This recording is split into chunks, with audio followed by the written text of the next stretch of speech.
ಪ್ರತಿ ವರ್ಷದಂತೆ ಕಳೆದ ವರ್ಷ ಏನೇನು ನಾವು ಗ್ರಾಮಸಭೆ ಏನೇನು ವರ್ಕ್ಗಳು ಕಾಮಗಾರಿ ಮಾಡಿರ್ತಾರಲ್ರಿ, ಈ ಗ್ರಾಮ ಪಂಚಾಯತಿ ಆಗಿರ್ಬೋದು, ಹತ್ತು ಇಲಾಖೆಗಳು ಬರ್ತಾವೆ.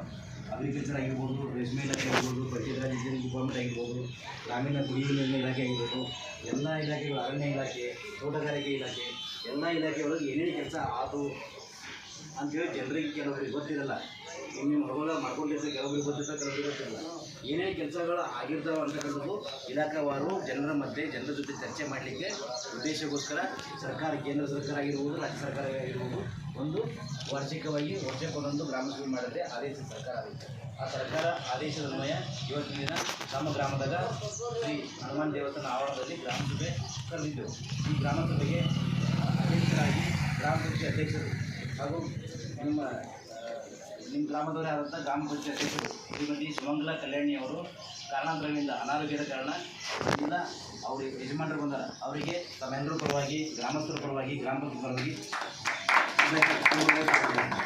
ಅದೇ ರೀತಿಯಾಗಿ ಇವತ್ತಿನ ಗ್ರಾಮಸಭೆಗೆ ಮಾನ್ಯ ಸೋಷಿಯಲ್ ಕೋಆರ್ಡಿನೇಟರ್ ಬಂದಾರ ಸರ್ SB ಮುಂಡಾ ಸರ್ ಅವರು ಬಂದಾರ. ಅವ್ರಿಗೂ ಕೂಡ ಗ್ರಾಮ ಪಂಚಾಯತ್ ಪರವಾಗಿ, ತಮ್ಮೆಲ್ಲರ ಪರವಾಗಿ ಅದೇ ರೀತಿಯಾಗಿ ಗ್ರಾಮ ಪಂಚಾಯತಿಯಲ್ಲಿ ಗ್ರಾಮ ಪಂಚಾಯತ್ ಸದಸ್ಯರವರ ಶ್ರೀ ವಿಜಯಲಕ್ಷ್ಮಿ ಅವರು ತಂದೆಯವರವರ ಅವರಿಗೂ ಕೂಡ ತಮ್ಮೆಲ್ಲರ ಪರವಾಗಿ ಗ್ರಾಮ ಪಂಚಾಯತ್ ತಮ್ಮೆಲ್ಲರಿಗೂ ಉತ್ತರವಾಗಿ ಸ್ವಾಗತ ಮಾಡ್ತಾರೆ. ಅದೇ ರೀತಿಯಾಗಿ ಇಲ್ಲಿ ಸೋಷಿಯಲ್ ಟೀಮ್ ಐತಿ, ಸಾಮಾಜಿಕ ಪರಿಶೋಧನೆಯ ಟೀಮ್ ಭೀಮಾಶಂಕರ್ ಸರ್ ಅವರ, ಅನಂತರ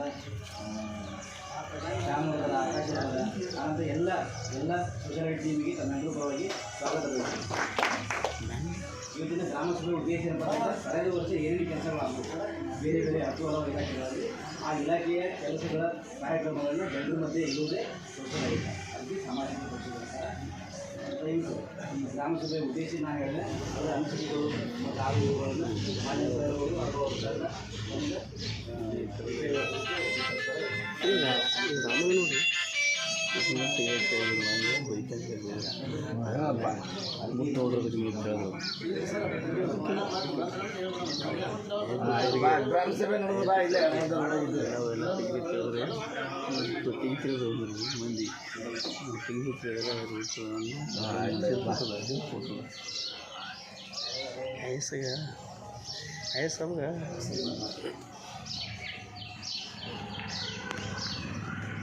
ಉತ್ತರ ಕೊಡ್ತಾರೆ. ಬಚ್ಚೆ ಸಂಬಂಧ ಕೂಡ ಬಚ್ಚೆ ಉತ್ತರ ಕೊಡ್ತಾರೆ. ನಮ್ಮ ಸ್ವಲ್ಪ ಒಂದು 10 ನಿಮಿಷ ಅವಕಾಶ ಮುಗಿಸೋಣ ಅಂತ. ಮಹಾತ್ಮ ಗಾಂಧಿ ರಾಷ್ಟ್ರೀಯ ಗ್ರಾಮೀಣ ಉದ್ಯೋಗಾಂತರ ಯೋಜನೆ ಇದರ ಸಾಮಾಜಿಕ ಪರಿಶೋಧನಾ ಗ್ರಾಮ ಸಭೆ ಅಧ್ಯಕ್ಷ ವಹಿಸಿರ್ತಕ್ಕಂಥ ಮಾನ್ಯ ಕ್ಷೇತ್ರ ಬರಬೇಕಾಯಿತು. ಅವ್ರ ಪರವಾಗಿನ ಬರ್ತಾರೆ ಅಂತ ಹೇಳ್ತಾರೆ. ಅವ್ರಿಲ್ಲದ ಪರವಾಗಿ ಅಥವಾ ಅವರ ಅನುದಾನದಲ್ಲಿ ಈ ಅಧ್ಯಕ್ಷರಾಗಿರ್ತಕ್ಕಂಥ ಮೇಡಮ್ ಅವರ ಯಜಮಾನರ ಪರವಾಗಿ ಈ ಒಂದು ಸಭೆಗೆ ಅಧ್ಯಕ್ಷರ ಸ್ವಾಗತವನ್ನು ಕೋರುತ್ತೇನೆ. ಮತ್ತು ಗ್ರಾಮ ಪಂಚಾಯತಿಯ ಅಧ್ಯಕ್ಷರಿಗೂ ಮತ್ತು ಎಲ್ಲ ಸದಸ್ಯರಿಗೂ ಮತ್ತು ಪಂಚಾಯತ್ ಅಧಿಕಾರಿಗಳಿಗೂ ಮತ್ತು ನಮ್ಮೆಲ್ಲ ಊರ ಹಿರಿಯರಿಗೂ ಒಂದು ಸಾಮಾಜಿಕ ಪರಿಶೋಧನೆ ತಂಡದ ಪರವಾಗಿ ಸ್ವಾಗತವನ್ನು ಕೋರುತ್ತೇನೆ. ಈಗಲೇ ಪ್ರಾಸ್ತಾವಿಕವಾಗಿ ಮಾನ್ಯ ಪಂಚಾಯತ್ ಅಧಿಕಾರಿಗಳು ಉದ್ಯೋಗಾತರ ಬಗ್ಗೆ ಯಾವ ರೀತಿ ಅನ್ನೋ ಬಗ್ಗೆ ಮಾತಾಡಿದ್ದಾರೆ. ಇಲ್ಲಿ ತಮ್ಮೆಲ್ಲರಿಗೆ ಗೊತ್ತಿರುವಂಥ ಉದ್ಯೋಗಾತರ ಯೋಜನೆ 2005ರಲ್ಲಿ ಜಾರಿಗೆ ಬಂತು. ಇದು ಆ್ಯಕ್ಟಾಗಿ ಜಾರಿಗೆ ಬಂದಿದೆ. ನಮ್ಮ ಒಂದು ಪಂಚಾಯತಿ ವ್ಯಾಪ್ತಿಯಲ್ಲಿ ಅಥವಾ ನಮ್ಮ ಒಂದು ಕರ್ನಾಟಕ ರಾಜ್ಯದಲ್ಲಿ ಪ್ರಥಮ ಬಾರಿಗೆ 2006-2007ರಲ್ಲಿ ಜಾರಿಗೆ ಬಂದಿದೆ. ಅಲ್ಲಿಂದ ಇಲ್ಲಿವರೆಗೂ ಸಾಕಷ್ಟು ಉದ್ಯೋಗಾತರ ಯೋಜನೆ ಬದಲಾವಣೆ ಕಂಡಿದೆ ಮತ್ತು ಬದಲಾವಣೆ ಆಗ್ತಾನೇ ಇದೆ. ಇನ್ನೂ ಕೂಡ ಬದಲಾವಣೆ ಆಗ್ತಾ ಇದ್ದಾವೆ. ಈಗಾಗಲೇ ತಮ್ಮೆಲ್ಲರಿಗೂ ಗೊತ್ತಿದ್ದಂತೆ ಮಹಾತ್ಮ ಗಾಂಧಿ ರಾಷ್ಟ್ರೀಯ ಗ್ರಾಮೀಣ ಉದ್ಯೋಗಾತರ ಯೋಜನೆಯಲ್ಲಿ 2 ಹಂತದ ಉದ್ಯೋಗಾತರ ಕಾಮಗಾರಿ ಬರ್ತವೆ. ಒಂದು ಸಮುದಾಯದ ಕಾಮಗಾರಿಗಳು, ಇನ್ನೊಂದು ವೈಯಕ್ತಿಕ ಕಾಮಗಾರಿಗಳು. ಸಮುದಾಯದ ಕಾಮಗಾರಿಯಲ್ಲಿ ಅಥವಾ ವೈಯಕ್ತಿಕ ಕಾಮಗಾರಿಯಲ್ಲಿ ಯಾವುದೇ ಕಾಮಗಾರಿ ಮಾಡಬೇಕಾದ್ರೆ ಒಂದು ಉದ್ಯೋಗಾತರ ಯೋಜನೆಯಲ್ಲಿ ಮುಖ್ಯವಾದ ಜಾಬ್ ಕಾರ್ಡ್ ಅಂತ ಬೇಕು. ಅದು ಒಂದು ಜಾಬ್ ಕಾರ್ಡ್ ಅಂತ ಪ್ರತಿಯೊಂದು ಕುಟುಂಬಕ್ಕೆ ಒಂದು ರೇಷನ್ ಕಾರ್ಡ್ ಏನಿರುತ್ತೆ, ರೇಷನ್ ಕಾರ್ಡಲ್ಲಿ ಒಂದು ಕುಟುಂಬದ ಜಾಬ್ ಕಾರ್ಡ್ ಅಂತ ಕೊಡ್ತಾರೆ. ಅದು ಕನಿಷ್ಠ 18 ವರ್ಷ ಮೇಲ್ಪಟ್ಟಾಗಿರಬೇಕು, 60 ವರ್ಷ ಒಳಗಿರಬೇಕು. ಅಂಥವ್ರು ಅವರು ಜಾಬ್ ಕಾರ್ಡ್ ಕೊಡ್ತಾರೆ. ಆ ಜಾಬ್ ಕಾರ್ಡನ್ನು ತೆಗೆದುಕೊಂಡು ತಾವು ಯಾರಾದರೂ ಉದ್ಯೋಗಾತರದಲ್ಲಿ ಸ್ವಇಚ್ಛೆಯಿಂದ ಕೆಲಸಕ್ಕೆ ಬೇಕು ಅಂತೇಳಿ ಯಾರು ನಮೂನೆ ಅರ್ಜಿ ಯಾರಲ್ಲಿ ಕೊಡ್ತೀರಿ, ಆವಾಗ ಪಂಚಾಯತಿ ಅಧಿಕಾರಿಗಳು ಮತ್ತು ಅವರ ತಂಡ ಅಂದರೆ ಪಂಚಾಯತಿ ಅಧ್ಯಕ್ಷರು ಮತ್ತು ಪಂಚಾಯತಿ ಎಲ್ಲ ಸರ್ವ ಸದಸ್ಯರು ಪೂರ್ವ ಒಂದೇ ಅಂತಲ್ಲ, ಈ ಪಂಚಾಯತಿ ವ್ಯಾಪ್ತಿಯಲ್ಲಿ ಬರ್ತಕ್ಕಂಥ 5 ಹಳ್ಳಿಗಳು ಇಟ್ಕೊಂಡು ಈಗ ಎಲ್ಲರೂ ಸೇರಿಕೊಂಡು ಒಂದು ಪೇಜ್ ಮಾಡ್ತಾರೆ. ಪೇಜಿನ ಅನುಗುಣವಾಗಿ ಉದ್ಯೋಗಾತರ ಯೋಜನೆ ಪ್ರಾರಂಭ ಆಗ್ತದೆ. ಉದ್ಯೋಗಾತರ ಯೋಜನೆ ಹೇಳ್ರಿ, ನಾ ಮಾತಾಡ್ರಿ. ನಿಮ್ಮ ಕೇಳಿ ಸರ್ ನಮ್ದೇ ಮೊದಲ ಕೇಳ್ರಿ, ಆಮೇಲೆ ಕೇಳೋದಕ್ಕೆ ಅವಕಾಶ ಕೊಡ್ತೀನಿ. ಇರ್ಲಿ ಇಸ್ಕೊಂಡ್ರೆ ಕೇಳ್ರಿ ಜರ, ನಾನು ನಿಮ್ಗೆಲ್ಲರಿಗೂ ಅವಕಾಶ ಕೊಡ್ತೀನಿ ಮಾತಾಡೋಕೆ. ಮಹಾತ್ಮ ಗಾಂಧಿ ರಾಷ್ಟ್ರೀಯ ಗ್ರಾಮೀಣ ಉದ್ಯೋಗ ಖಾತ್ರಿ ಮುಖ್ಯವಾಗಿ 4 ಉದ್ದೇಶ ಇಟ್ಟುಕೊಂಡ್ರೆ ಜಾರಿಗೆ ಬಂದಿದೆ. ಒಂದನೇದರಿಂದ ಪ್ರತಿಯೊಂದು ದುಡಿಯ ಕೈಗಳಿಗೆ ಕೆಲಸ ಕೊಡೋವಂಥದ್ದು, ಅಂದರೆ ಪ್ರತಿಯೊಂದು ಕುಟುಂಬದಲ್ಲಿ ಜಾಬ್ ಕಾರ್ಡ್ ಕೊಟ್ಟು 18 ವರ್ಷ ಮೇಲ್ಪಟ್ಟಿರ್ತಕ್ಕಂಥವ್ರಿಗೆ ಒಂದು 100 ದಿವಸ ಕಡಿಮೆ ಇಲ್ಲದಂತೆ ಕೂಲಿ ಕೊಡೋರು. ಆಮೇಲೆ ಕೂಲಿ ಕೊಟ್ಟಾಗ ಆ ಕೂಲಿಯಿಂದ ಏನೋ ಒಂದು ಕೆಲಸ ಬರ್ತದೆ. ಆ ಕೆಲಸ ಹೇಗಿರಬೇಕಂದ್ರೆ ನಿರ್ದಿಷ್ಟವಾದ ಸ್ಥಳದಲ್ಲಿ ಮತ್ತು ದೀರ್ಘಕಾಲ ಬಾಳಿಕೆ ಬರುವಂಥದ್ದು ಮತ್ತು ಅದರಿಂದ ಉತ್ಪಾದನಾಶೀಲ ಕಾಮಗಾರಿ ಆಗಿರ್ಬೇಕು. ಅಂಥ ಒಂದು ಕಾಮಗಾರಿಗಳು ಉದ್ಯೋಗ ಖಾತ್ರಿ ಯೋಜನೆಯಲ್ಲಿ ಮಾಡಬೇಕಂತ ಮೊದಲ ಉದ್ದೇಶ. ಅಂದರೆ ಮೊದಲ ದುಡಿಯ ಕೈಗಳಿಗೆ ಕೆಲಸ ಕೊಡಬೇಕು. ಆ ಕೆಲಸ ಕೊಟ್ಟಾಗ ಕೆಲಸದ ಏನು ಉತ್ಪಾದನೆ ಬರ್ತದೆ, ಆ ಕೆಲಸದ ಏನು ನಮಗೆ ಬಜೆಟ್ ಏನು ಅನುಕೂಲ ಆಗ್ತದೆ, ದೀರ್ಘಕಾಲ ಬಾಳಿಕೆ ಬರುವಂಥದ್ದು ಮತ್ತು ಅದರಲ್ಲಿ ಉತ್ಪಾದನಶೀಲ ಆಗ್ತಕ್ಕಂಥ ಒಂದು ಕಾಮಗಾರಿ ಮಾಡ್ಬೇಕಂತ ಅದ.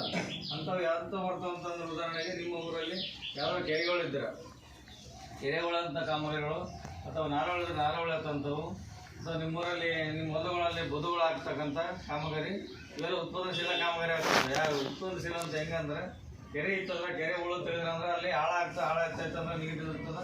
ಮಳೆ ಬರೋ ಸಂದರ್ಭದಾಗ ಮಳೆ ಬಂದಾಗ ನೀರು ನಿಂತಂದ್ರೆ ಅದರಿಂದ ಅಂತರ್ಜಲ ಹೆಚ್ಚಾಯ್ತು ಅಂದ್ರೆ ಸುತ್ತಮುತ್ತ ಇರ್ತಕ್ಕಂಥ ಗಿಡ ಗಂಟೆಗಳು ಜಾಸ್ತಿ ಬೆಳೀತಾವೆ. ಗಿಡ ಗಂಟೆ ಜಾಸ್ತಿ ಬೆಳೀತಂದ್ರೆ ಅಲ್ಲಿ ಪರಿಸರ ಹೆಚ್ಚಿಗೆ ಆಗ್ತದೆ. ಪರಿಸರ ಆಯ್ತಂದ್ರೆ ಅಲ್ಲಿ ಗಿಡ ಪಕ್ಷಿಗಳು ಪ್ರಾಣಿಗಳು ವಾಸ ಮಾಡೋದು. ಇಂಥದ್ದು ಉತ್ಪಾದನಶೀಲ ಇಂಥ ಕಾಮಗಾರಿ ಮಾಡೋದಕ್ಕೆ ಉದ್ಯೋಗ ಖಾತ್ರಿನಲ್ಲಿ ಮೊದಲ ಆದ್ಯತೆ ಅದ. ಮೊದಲ ಅಂದ್ರೆ ದುಡಿಯೋ ಕೈಗಳ ಕೆಲಸ ಮತ್ತು ಉತ್ಪಾದನಶೀಲ ಕಾಮಗಾರಿ ಮಾಡಬೇಕು. ಎರಡನೇದಪ್ಪ ಅಂತಂದ್ರೆ ಬಡವರ ಜೀವನೋಪಾಯ ಅವರ ಗುಣಮಟ್ಟವನ್ನು ಹೆಚ್ಚಿಸುವಂಥದ್ದು, ಆರ್ಥಿಕ ಮಟ್ಟ ಹೆಚ್ಚಿಸುವಂಥದ್ದು. ಈ ಉದಾಹರಣೆಗೆ ಅಂತಂದ್ರೆ ನಿಮ್ಮ ಒಂದು ವ್ಯಕ್ತಿ ಕಾಮಗಾರಿ ಏನು ಮಾಡ್ಕೊಂತೀರಿ, ನಿಮ್ಮ ಹೊಲದಲ್ಲಿ ಬದುಗಳು ಮಾಡ್ಕೊಳ್ಳಿ, ಅಥವಾ ನಿಮ್ಮ ದನ ಶೆಡ್ಗಳು ಮಾಡ್ಕರಿ, ಕುರಿ ಶೆಡ್ ಮಾಡ್ಕರಿ, ಅಥವಾ ನಿಮ್ಮ ಲೆವೆಲಿಂಗ್ ಮಾಡ್ಕರಿ, ಅಥವಾ ನಿಮ್ಮ ಒಂದು ಹೊಲದಲ್ಲಿ ಹಣ್ಣಿನ ಗಿಡಗಳು ಹಾಕೋದ್ರಿಂದ ಇದನ್ನೇ ಅಥವಾ ಸರ್ಕಾರವೇ ದುಡ್ಡು ಕೊಡ್ತದೆ. ದುಡಿಯೋದು ಕೂಲಿ ನೀವೇ ಇದ್ದರೂ ಕೂಡ ನಿಮ್ಮ ಸರ್ಕಾರ ದುಡ್ಡು ಕೊಡ್ತದೆ. ಇದರರ್ಥಪ್ಪ ಅಂದ್ರೆ ನೀವೇ ದುಡಿದು ನೀವೇ ಕೂಲಿ ತೋರಿ ಮತ್ತು ನಿಮ್ಮ ಅಭಿವೃದ್ಧಿಯನ್ನು ಹೆಚ್ಚು ಮಾಡ್ಕರಿ, ಅಥವಾ ನಿಮ್ಮ ಹೊಲಗಳಲ್ಲಿ ಬೆಳವಣಿಗೆ ಮಾಡ್ಕೊಂಡ್ರೆ ಅಂದ್ರೆ ನಿಮಗೆ ಉತ್ಪಾದನೆ ಶೀಲ ಆಯ್ತಂದ್ರೆ ನಿಮ್ಮ ಒಂದು ಆರ್ಥಿಕ ಮಟ್ಟ ಹೆಚ್ಚಾಗ್ತದೆ. ಆರ್ಥಿಕ ಮಟ್ಟ ಹೆಚ್ಚಾಯ್ತಂದ್ರೆ ನಿಮ್ಮದು ಒಂದು ಸಾಮಾಜಿಕ ಮಟ್ಟ ಆಗಲಿ, ನಿಮ್ಮ ಆರ್ಥಿಕ ಮಟ್ಟ ಆಗಲಿ, ಅಥವಾ ನಿಮ್ಮ ಒಂದು ಜೀವನದ ಶೈಲಿಯನ್ನು ಬದಲಾವಣೆ ಮಾಡಿಕೊಳ್ಳೋಕೆ ಒಂದು ಅವಕಾಶ ಆಗ್ತದೆ.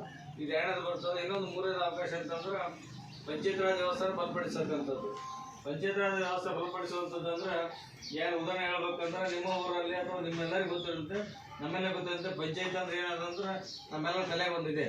ಪಂಚಾಯತ್ ಅಂದ ತಕ್ಷಣ ಪಂಚಾಯತಿ ಪಿ ಡಿ ಒ ಅಧ್ಯಕ್ಷರು ಮೆಂಬರ್ ಎಲ್ಲ ತಿಂದಾಕ್ತಾರೆ ಅಂತ ತಲೆ ಬಿಟ್ಟರು ಮತ್ತು ಏನಿಲ್ಲ. ನಿಮ್ಮೆಲ್ಲರಿಗೂ ಬೆಲೆ ಅದ, ಹಳ್ಳಿಯಾಗದ, ನಮ್ಮಲ್ಲಿ ಅದ, ಬೇರೆ ಇಲ್ಲ ಅದ. ಆದ್ರೆ ನಮ್ಮೆಲ್ಲರಿಗೂ ಗೊತ್ತಿರಬೇಕು ಪಂಚಾಯತಿ ಯಾವುದೇ ಬಜೆಟೇ ಬರೋದಿಲ್ಲ. ಇನ್ನೊಂದು ಮಾತು ಉಳಿತು. ಮೊದಲು ಏನಿತ್ತು ಅಂದ್ರೆ ಎಲ್ಲರಿಗೂ ಗೊತ್ತದೆ ಬಜೆಟ್ ಭಾಳ ಬಜೆಟ್ ಬರೋದು ಉದ್ಯೋಗ ಖಾತ್ರಿ ಬಿಟ್ಟರೆ ಯಾವುದೇ ಬಜೆಟ್ ಬರೋಲ್ಲ. ಇನ್ನೊಂದು ಸ್ಕೀಮ್ ಬರ್ತದೆ, ಅದನ್ನ ಹೇಳ್ತೀನಿ. ಉದ್ಯೋಗ ಖಾತ್ರಿಗೆ ಬಜೆಟ್ ಪಂಚಾಯತಿ ಬರೋದು ಇದು ಅಂದ್ಬಿಟ್ರೆ ಬೇರೆ ಯಾವ ಸ್ಕೀಮ್ಗಳು ಬರಲ್ಲ. ಮೊದಲು ಬರೋದು ಎಲ್ಲ ಬಂದಾಗ್ಯಾವ. ಈಗ ಇದು ಒಂದೇ ಅದ. ಇದಕ್ಕೇನಾದ್ರು ಪಂಚಾಯತ್ ರಾಜ್ ವ್ಯವಸ್ಥೆ ಬಲಪಡಿಸಂತಂದ್ರೆ ಯಾವುದೇ ಸ್ಕೀಮ್ಗಳು ಸಿಟಿಗಳು ಬೇಕಾಗಿದೆ, ನಿಮ್ಮ ಡ್ರೈನ್ ಬೇಕಾಗಿದೆ, ಮತ್ತು ನಿಮ್ಮ ಹೊಲ ದಾರಿ ಬೇಕಾಗಿದೆ. ನಮ್ಮ ದಾರಿ ಅಂತಾರೆ. ನಿಮ್ಮ ಹೊಲಗಳಿಗೆ ಏನಾರ ಈಗೆಲ್ಲ ಕಬ್ಬು ತರ್ಬೇಕಾದ್ರೆ ದಾರಿಗೆ ಹೋಗ್ಬೇಕಾದ್ರೆ ಲಾರಿ ಸಿಗೋಗ್ತಾವ, ಟ್ರ್ಯಾಕ್ಟ್ರಲ್ಲಿ ಉಳ್ತಾವ. ಅಂಥವಕ್ಕೆ ಅನುಕೂಲ ಮಾಡ್ಕೋಬೇಕಂದ್ರೆ ನಮ್ಮ ದಾರಿ ಅಂತ ಮಾಡಿದಾರೆ. ಇದು ಒಂದು ಇಂಥವಂಥ ಕಾಮಗಾರಿ. ಅಥವಾ ನಿಮ್ಮೂರಿಗೆ ಗೋದಾಮುಗಳು ಮಾಡ್ಕೋಬೇಕಾದ್ರೆ ರೈತರಿಗಾಗಿ ಏನಾದ್ರು ಮಾಡಬೇಕು, ಗೋದಾಮುಗಳಾಗಲಿ ಅಥವಾ ನಿಮ್ಮೂರಿನ ಶಾಲೆ ಆಟ ಮೈದಾನಗಳಾಗಲಿ, ಕಂಪೌಂಡ್ಗಳಾಗಲಿ, ಇಂಥವು ಏನಾದ್ರು ಬೇಕಾಗಿರ್ತಕ್ಕಂಥ ಸಮುದಾಯ ಕಾಮಗಾರಿ ಏನು ಮಾಡ್ಕೊಂತೀರಿ. ಇಂಥವು ಕಾಮಗಾರಿಗಳು ಮಾಡೋದ್ರಿಂದ ಒಂದು ಪಂಚಾಯತಿಗೆ ಆಸ್ತಿ ಆಗ್ತಾವೆ. ಈಗೆಲ್ಲ ನೀವು ನೀರಿನ ಸಮಸ್ಯೆ ಕೇಳ್ತೀರಿ. ನೀರಿನ ಸಮಸ್ಯೆ ಏನದ ಈ ಪಂಚಾಯತಿ ಮಟ್ಟದಲ್ಲಿ ಮಾಡೋದು ದೊಡ್ಡ ಪ್ರಮಾಣದಲ್ಲಿ ಮಾಡೋಂಥ ಯೋಜನೆಗಳಿಲ್ಲ. ಇದಕ್ಕಾಗಿ ಒಂದು RWS ಅಂತ ಮಾಡಿದ್ದಾರೆ. ನೀರು ಒಂದು ಸರ್ವರ್ ಇಲಾಖೆ ಅಂತೇಳಿ ಒಂದು ಸಪ್ರೇಟ್ ಇಲಾಖೆನೇ ಮಾಡ್ಯಾರ. ಆ ಇಲಾಖೆಯವ್ರಿಗೆ ನಿಮ್ಗೆ ಎಷ್ಟೆಷ್ಟು ಬೋರ್ ಕೊಡಬೇಕು, ಬಾಯಿ ಕೊಡಬೇಕು, ಪೈಪ್ಲೈನ್ ಮಾಡಿ ಕೊಡಬೇಕು, ನೀವೆಲ್ಲ ನೀರು ವ್ಯವಸ್ಥೆ ಮಾಡಿ ಕೊಡಬೇಕು ಅಂತಾರೆ. ಅದು ಪಂಚಾಯತ್ ಮಾಡಿ ಕೊಟ್ಮೇಲೆ ಪಂಚಾಯತ್ ನಿರ್ವಹಣೆ ಮಾಡ್ತಾರೆ. ಆ ನಿರ್ವಹಣೆ ಮಾಡೋ ಸಲ ಒಂದು ಸ್ಕೀಮ್ ಇದೆ, ಅವ್ರು ಹೇಳ್ತಾರೆ. ಆಮೇಲೆ ಪಂಚಾಯತಿಗೆ ಅಂತಂದ್ರೆ ಮೂಲರಿಗೆ ದೊಡ್ಡ ಕೆಲಸ ಬರ್ತಾವೆ. ಕೆಲಸಗಳು ಪಂಚಾಯತಿ ಮಾಡೋಂಥ ಯಾವ ಇಲ್ಲ. ಎಂಥವು ಕೆಲಸಗಳನ್ನು ಏನಾರು ಮಾಡ್ಬೇಕಂತಂದ್ರೆ ಉದ್ಯೋಗ ಖಾತ್ರಿ ಯೋಜನೆ ಮಾಡ್ಕೋಬೇಕು. ಇಂಥವೆಲ್ಲ ಉದ್ಯೋಗ ಖಾತ್ರಿ ಮಾಡ್ಕೊಂಡಾಗ ಇದು ಪಂಚಾಯತಿಗೆ ಒಂದು ಆಸ್ತಿ ಆಗ್ತದೆ. ಪಂಚಾಯತಿಗೆ ಒಂದು ಆಸ್ತಿ ಆಗೋದ್ರೆ ಏನಾಗ್ತದೆ, ಒಂದು ಪಂಚಾಯತ್ ವ್ಯವಸ್ಥೆ ಬಲಪಡಿಸೋದ್ರೆ ನಿಮ್ಮ ಒಂದು ಪಂಚಾಯತಿಯನ್ನು ಅಥವಾ ನಿಮ್ಮ ಊರನ್ನು ಒಂದು ದೊಡ್ಡ ಪ್ರಮಾಣದಲ್ಲಿ ಸಬಲೀಕರಣ ಮಾಡ್ಕೊಳ್ಳೋಕೆ ಒಂದು ಅನುಕೂಲ ಆಗ್ತದೆ.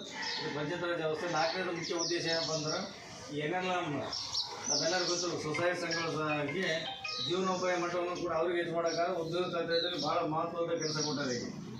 ಈಗ ಸ್ವಸಹಾಯ ಸಂಘದ ಸದಸ್ಯರಿರ್ತಾರೆ, ಸ್ವಸಹಾಯ ಸಂಘದ ಸದಸ್ಯರಿದ್ದರೂ ಕೂಡ ಅವ್ರಿಗೆ ಕೂಡ ಹೊಲಗಳು